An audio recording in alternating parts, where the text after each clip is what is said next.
Mechanized or industrial agriculture is a form of intensive, large-scale agriculture that relies on complex technology and biotechnology rather than human power to increase production. This versatile form of agriculture exhibits characteristics and faces challenges not as evident in intensive agriculture. Mechanization of the farm operation has resulted in larger farms using less human labor and more machinery, and the intensive use of fertilizers and insecticides and other chemicals to ensure maximum yields.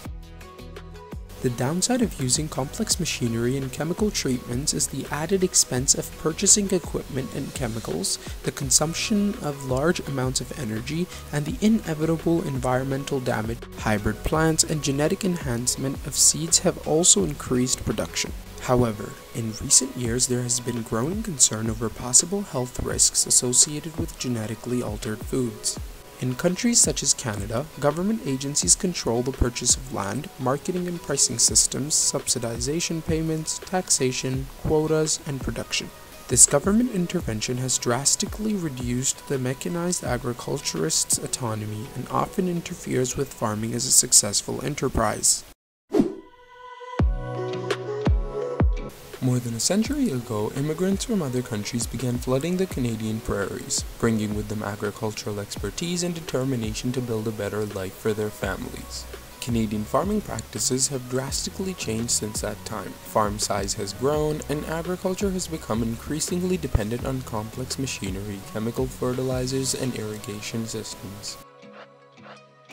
Complex machinery, such as the combines shown here on a Saskatchewan farm, lighten the workload and enable agriculturists to open up larger farms. But the essence of Canadian agriculture still remains the family farm, strongly dependent, family-owned and operated enterprises.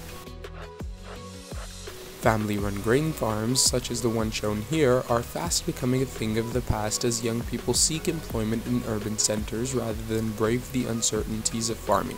Division of labor on Canadian family farms tends to be gender-specific. The men operate the farm equipment, ready the fields for seeding, care for livestock, and take off the harvest. The women manage the household chores, prepare meals, and grow gardens.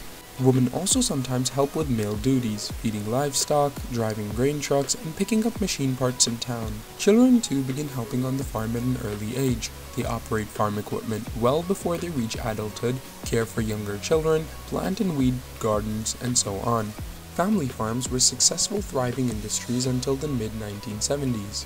In recent years, farmers have faced seemingly insurmountable obstacles: low commodity prices, European and American subsides, rising expenses and increasing debt, fears of environmental contamination and ecological disturbances, and government unwillingness to provide meaningful assistance. These problems are wreaking havoc on Canadian agriculture and threatening the demise of the family farm and the depopulation of rural Canada. Statistics tell the story. In 1976, Canada had about 338,000 farms. By 1986, this number had fallen to 293,000 farms, and in 1996, only 276,000 farms still remained in Canada. If the family farm disappears, it will be an incalculable loss for all of Canadian society.